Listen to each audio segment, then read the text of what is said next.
The rain-soaked pavement reflected the neon glow of Los Angeles as Ethan Caldwell stood frozen, staring at the ghosts of his past. 20 years ago, he'd been a trembling teenager, thrown out of his family's Ohio home with nothing but a backpack and his mother's scream echoing in his ears. "You're no son of ours." Now, here they were, his parents, standing at his gallery's doorstep, begging for forgiveness, their faces carved with desperation and time.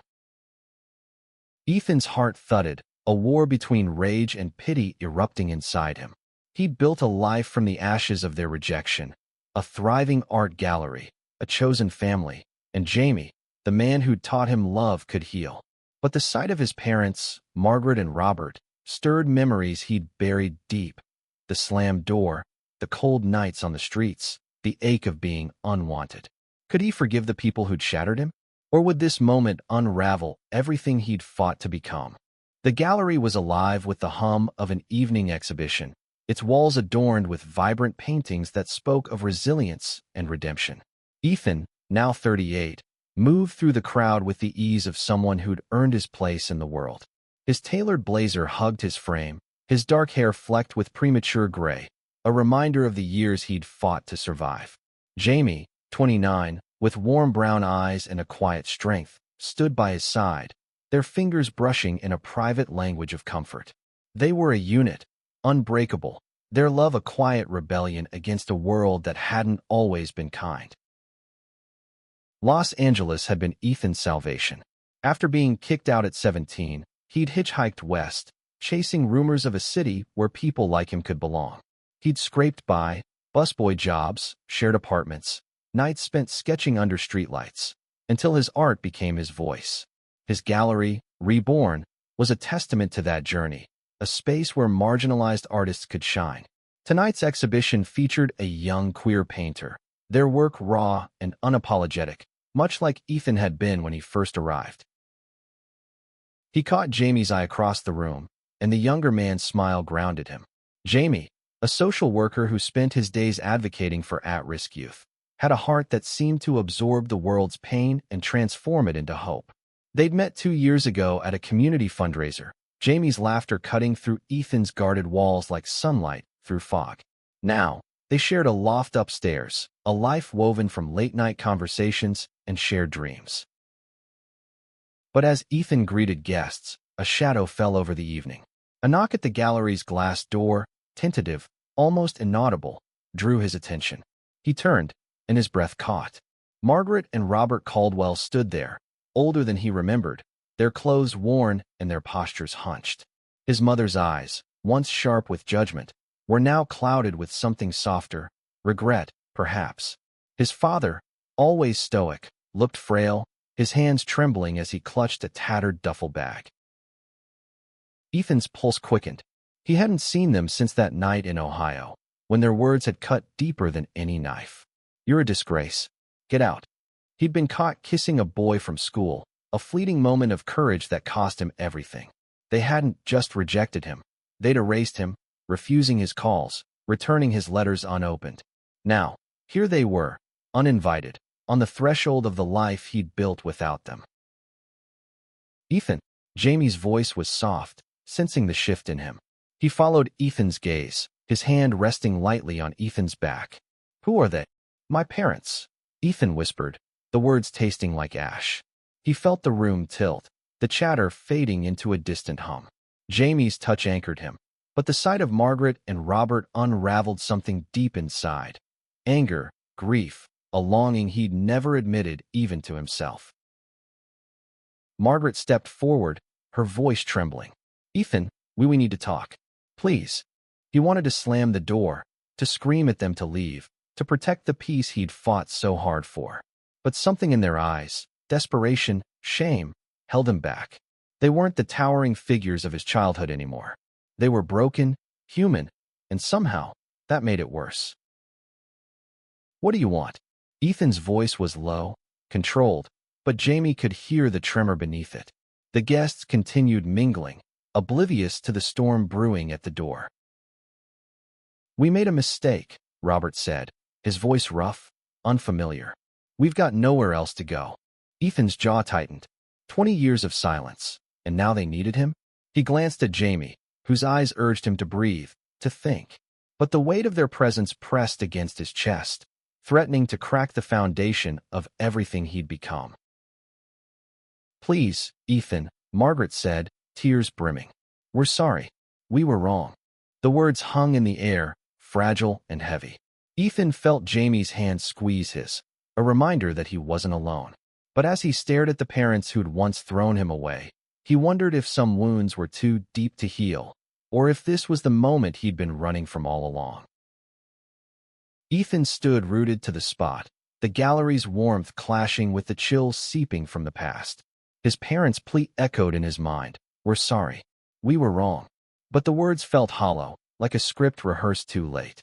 He wanted to turn away, to lose himself in the crowd, but Jamie's steady presence kept him grounded, a lifeline in the storm. "Ethan, you don't have to do this now," Jamie murmured, his voice low enough for only Ethan to hear. His hand rested on Ethan's arm, warm and reassuring, but Ethan's eyes were locked on his parents. Margaret's face was lined with exhaustion, her once impeccable hair now thin and gray. Robert's shoulders sagged, his eyes darting nervously, as if expecting rejection at any moment. "I need to know why," Ethan said finally, his voice cutting through the tension. "Why now? After all this time?" Margaret's lips trembled, but she didn't look away. "We lost everything, Ethan. The house, our savings. We've been living in a motel for months. We didn't know where else to turn." Ethan's chest tightened. So this wasn't about him, not really. They weren't here to mend what they'd broken. They were here because they had nowhere else to go. The realization stung, but it wasn't surprising. He'd spent years convincing himself their rejection was their loss, not his. Yet the ache in his chest told a different story. "Let's take this upstairs," Jamie suggested, glancing at the curious glances from nearby guests. "Somewhere private." Ethan nodded stiffly, leading the way to the back staircase that connected the gallery to their loft. His parents followed, their footsteps heavy, as if carrying the weight of 2 decades. Jamie stayed close, his presence a quiet reminder that Ethan wasn't facing this alone. The loft was a sanctuary, its exposed brick walls and soft lighting a stark contrast to the sterile Ohio home Ethan had fled. Paintings and sketches, some Ethan's, some from artists he'd mentored, lined the walls, each one a story of survival. He gestured for his parents to sit on the worn leather couch, but he remained standing, arms crossed, a barrier between them and the life he'd built. "Start talking," Ethan said, his voice sharper than he intended. Jamie sat beside him, his knee brushing Ethan's, a subtle anchor. Robert cleared his throat, his hands fidgeting. "We didn't know how to handle it back then. You being, gay," Ethan said flatly, refusing to let them skirt the word. "Say it." Robert flinched, but nodded. "Gay? We were raised to think it was wrong. The church, the town, everyone said it was a sin. We thought we were protecting you by making you leave." "Protecting me?" Ethan's laugh was bitter, slicing through the air. "You threw me out with nothing. I was 17. I slept in alleys, ate out of dumpsters. You didn't protect me. You abandoned me." Margaret's hands twisted in her lap, tears spilling down her cheeks. "We were wrong, Ethan. We see that now. We've been following your work, your gallery, your art. You've done so much, and we were proud of you." The words hit like a punch, unexpected and disorienting. Proud. He'd spent years imagining this moment, craving their approval, but now it felt like a cheap offering, too little too late. He glanced at Jamie, whose eyes were steady, urging him to stay calm. "Why didn't you reach out before?" Ethan asked, his voice quieter now, almost breaking. "You had 20 years. You could have called, written, anything. Why now?" Robert looked down, shame etched into his features. "We were ashamed. We didn't know how to face you after what we did. But then we lost the house, foreclosure. We've got nothing left. We saw your name in the paper, about the gallery, and we thought maybe you'd listen." Ethan's jaw clenched. So it was desperation, not love, that brought them here. He wanted to scream, to tell them to leave, but something stopped him, a flicker of the boy he'd been, the one who'd once loved them despite everything. Jamie leaned forward, his voice gentle but firm. "What are you asking for? Money?" A place to stay? Ethan deserves to know. Margaret's eyes darted to Robert, then back to Ethan. We need help. Just for a little while. We don't have anyone else. The room fell silent, the weight of their request pressing down like a storm cloud. Ethan's mind raced, memories of cold nights, of hunger, of clawing his way to this moment. He'd survived without them. He'd thrived. But the sight of their frailty, their brokenness, stirred something he couldn't name. Was it pity? Duty? Or something more dangerous? Hope? I need time, Ethan said finally, his voice steady despite the chaos inside. I can't do this tonight. Margaret nodded, her expression a mix of relief and fear. We're at the Sunset Motel, room 12. We'll wait. As they stood to leave, Ethan felt Jamie's hand slip into his, grounding him once more. The door closed behind his parents, but the weight of their presence lingered, threatening to unravel the life he'd so carefully built. He turned to Jamie, searching his eyes for answers he didn't have. What do I do? Ethan whispered, the question raw and vulnerable. Jamie pulled him close, his voice a soft promise. Whatever you choose, I'm here. Always. The loft felt smaller after his parents left, the air thick with the ghosts of Ethan's past. He stood by the window, staring at the city lights, their glow a stark contrast to the darkness swirling inside him. Jamie's arms wrapped around him from behind, a quiet strength that kept Ethan from falling apart. I don't know how to feel, Ethan admitted, his voice barely above a whisper. Part of me wants to help them, but another part want them to hurt like I did. Jamie's lips brushed Ethan's temple. You don't have to decide tonight. Let's sleep on it. You've carried enough for one day. But sleep was elusive. Ethan lay awake, memories clawing their way to the surface, his mother's voice calling him a sinner, his father's silence cutting deeper than any words. He remembered the first night on the streets, the cold seeping into his bones, the fear that he'd never be enough. And yet, he'd survived. He'd built Reborn, a haven for others like him, a place where pain became art. Could he extend that same grace to the people who'd caused his pain?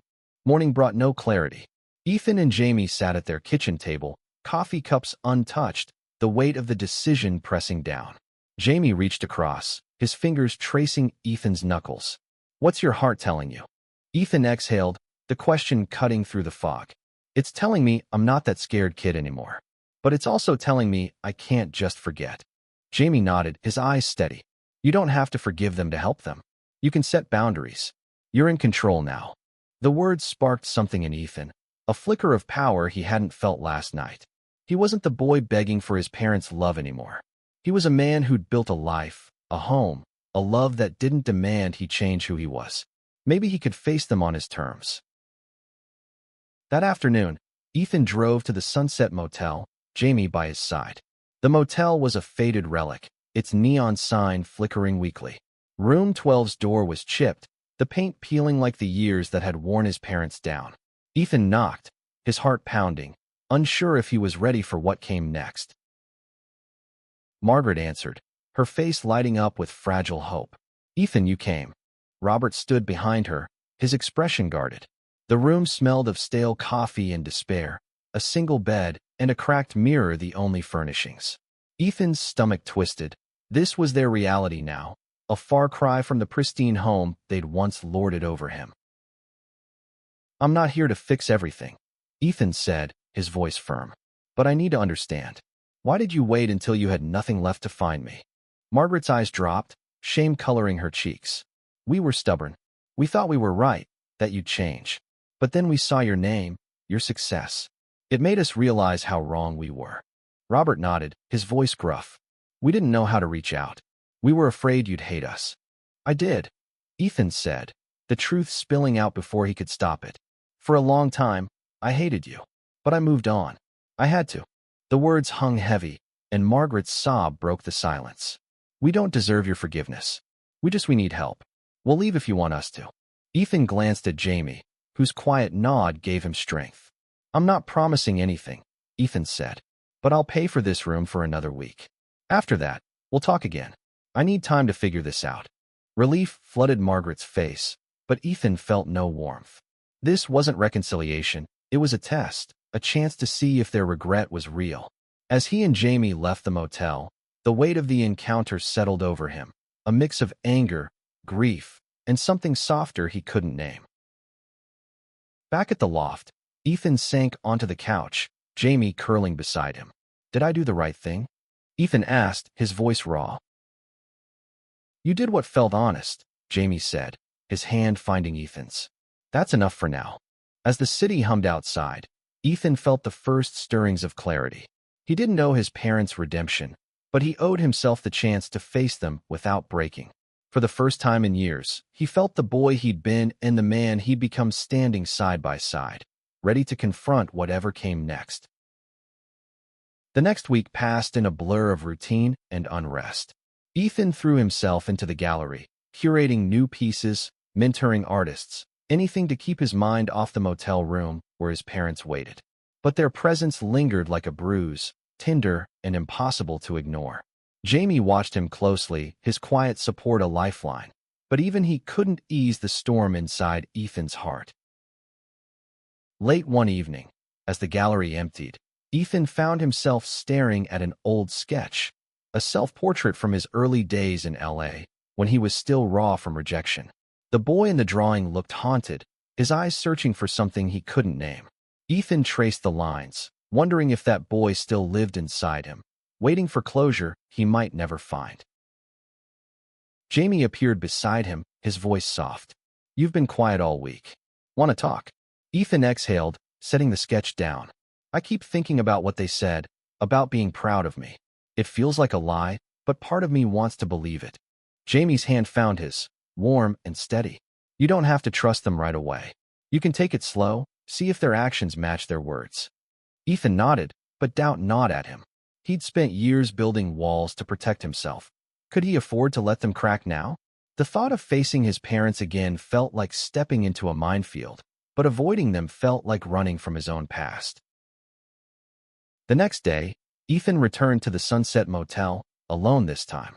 Jamie had offered to come, but Ethan needed to do this on his terms. The door to room 12 opened before he could knock, Margaret's face pale but hopeful. Robert stood behind her, clutching a small box, his expression unreadable. "We didn't think you'd come back," Margaret said, her voice trembling. "I almost didn't," Ethan admitted, stepping inside. The room felt smaller, the air heavy with unspoken history. "I paid for the week, like I said, but I need more than apologies. I need to know who you are now." Robert set the box on the bed, his hands unsteady. "We brought something. Things we kept from you."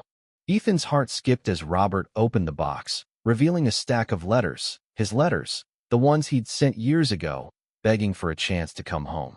They were unopened, their edges yellowed, but preserved. Beside them were newspaper clippings about Reborn, photos of Ethan at gallery openings, even a flyer from his first exhibition. "We couldn't throw them away," Margaret said, her voice breaking. "Even when we couldn't face you, we kept them. We read about you, followed your work. It was the only way we could stay connected." Ethan's throat tightened, anger and grief colliding. "You kept my letters, but never answered them. You followed my life, but never reached out. What?" "We were cowards," Robert said, his voice rough. "We thought you were better off without us. But we were wrong, Ethan. We know that now." The words cut deep, stirring a longing Ethan had buried long ago. He wanted to believe them, to see the parents he'd once loved, but the scars of their rejection ran too deep. "I can't just forgive you," he said, his voice steady despite the ache. "But I'll help you get back on your feet. A shelter, a job program, something. That's all I can do right now." Margaret's eyes filled with tears, but she nodded. "That's more than we deserve." As Ethan left the motel, the box of letters burned in his mind. He drove back to the loft, the city a blur around him. Jamie was waiting, his arms open, and Ethan fell into them, the weight of the day spilling out in quiet sobs. "They kept my letters," he whispered. "All this time, they kept them." Jamie held him tighter, his voice a soft anchor. "That means something, Ethan. Maybe not everything, but it's a start." As they stood together, Ethan felt the first cracks in the walls he'd built. Not forgiveness, not yet, but a willingness to listen. The boy in the sketch was still there, but so was the man he'd become, strong enough to face the past without losing himself. The box of letters sat on Ethan's desk, unopened but impossible to ignore. Each night, he'd stare at it, torn between curiosity and fear. What had he written in those desperate pleas? Did he want to face the boy who'd begged for his parents' love? Jamie urged him to take his time, but the weight of the past was relentless, pulling Ethan back to memories he'd fought to forget. He threw himself into the gallery, organizing a new exhibition for a trans artist whose work vibrated with defiance. The distraction helped, but his parents' presence lingered, a shadow over his days. Jamie, ever patient, arranged for a local shelter to take Margaret and Robert, covering their first month's expenses. It was a practical step, but Ethan felt the gesture's deeper meaning, a bridge, however fragile, to a future where healing might be possible. One evening, as the gallery buzzed with preparations, Ethan's phone rang. It was Margaret, her voice hesitant. "We're settling into the shelter. They're kind here. We'd like to see you, if you're willing." Ethan's grip tightened on the phone. He wanted to say no, to keep the distance he'd fought so hard to maintain. But Jamie's words echoed in his mind. "You're in control now. I'll come by tomorrow," he said finally, his voice steady. The shelter was a modest building in East LA, its walls lined with flyers for job programs and support groups. Margaret and Robert waited in the common room, looking out of place among the younger residents. They stood as Ethan approached, their faces a mix of hope and uncertainty. "Thank you," Margaret said, her hands clasped tightly, "for helping us. We don't deserve it, but we're grateful." Ethan nodded, his throat tight. "I'm not doing this for you. I'm doing it for me, so I can move on." Robert's eyes dropped, but he nodded. "We understand. We want to try to make things right." Ethan sat across from them, the distance between them more than just the table. "Tell me something real," he said. "Not apologies. Not excuses. Tell me who you are now." Margaret hesitated, then spoke. "After you left, we tried to pretend everything was fine. But it wasn't. The church, the town, they judged us for what happened, said we failed as parents. We doubled down, clung to their rules, but it felt empty." Robert picked up, his voice low. "When we lost the house, it broke us. We had to face how wrong we'd been. About you, about everything. We've been trying to learn, to understand. It's late, but we're trying." Ethan listened, his heart a battlefield. Their words weren't enough to erase the past, but they were something, a crack in the armor of their old beliefs. He thought of Jamie, of the life they'd built, of the artists he'd lifted up. He'd learned to create beauty from pain. Could he do the same with this? "I don't know if I can forgive you," Ethan said, his voice raw but honest. "But I'm willing to talk, to see if there's something worth salvaging." Margaret's eyes brimmed with tears, and Robert reached for her hand, a gesture Ethan hadn't seen in years. "That's enough," Robert said. "More than we hoped for." As Ethan left the shelter, the city felt lighter, the air less heavy. He drove home to Jamie, who was waiting with takeout and a knowing smile. "How'd it go?" Jamie asked, pulling Ethan into a hug. "Better than I expected," Ethan admitted, leaning into him. "Not easy, but possible." Jamie kissed his forehead, his voice warm. "That's all you need for now, a possibility." As they ate together, Ethan felt the box of letters calling from his desk. He wasn't ready to open it yet, but for the first time, he believed he might be one day. The past was still there, but it no longer owned him. He was writing a new story, one where he could choose what came next. Weeks turned into months, and Ethan's meetings with his parents became a cautious routine. They'd sit in the shelter's common room, sharing halting stories of their lives. Margaret's love for gardening, Robert's old carpentry hobby. Ethan listened, searching for the parents he'd once known, but he kept his distance, guarding the life he'd built with Jamie. The gallery thrived, its latest exhibition drawing crowds and praise. Ethan poured his energy into it, but the box of letters remained a silent challenge. One night, after a long day, he sat at his desk, Jamie beside him, and finally opened it. The letters spilled out, their handwriting shaky, a teenager's desperation in every word. "Please let me come home. I'll change. I promise." Ethan's hands trembled as he read, tears blurring the ink. Jamie's arm wrapped around him, steady and warm. "You were so young," Jamie whispered. "You didn't deserve that. I thought I could fix myself." Ethan said, his voice breaking. I thought if I begged hard enough, they'd love me again. Jamie pulled him close, his voice fierce. You were always enough. They were the ones who failed you. The letters were a wound, but reading them felt like lancing it, letting the pain flow out. Ethan realized he didn't hate his parents anymore, not fully. He hated what they'd done, but the people sitting across from him at the shelter weren't the same ones who'd thrown him out. They were trying, however imperfectly, to change. One afternoon, Margaret asked if they could visit the gallery. Ethan hesitated, the idea of them in his space unnerving. But Jamie encouraged him, sensing it could be a step forward. Let them see who you are, he said. Not just the boy they lost, but the man you've become. The visit was tense, Margaret and Robert moving through Reborn like strangers in a foreign land. They paused at a painting, a vibrant abstract of a phoenix rising, Ethan's own work from years ago. This is yours, Margaret asked, her voice soft with awe. Ethan nodded, pride and vulnerability warring inside him. It's how I felt when I started over. Like I could burn and still rise. Robert's eyes lingered on the painting, his voice gruff. We didn't know you had this in you. We should have. The words weren't an apology, but they carried weight. Ethan felt something shift, a small, fragile bridge forming between them. He didn't trust it yet, but he wanted to. That evening, over dinner at the loft, Jamie raised a glass.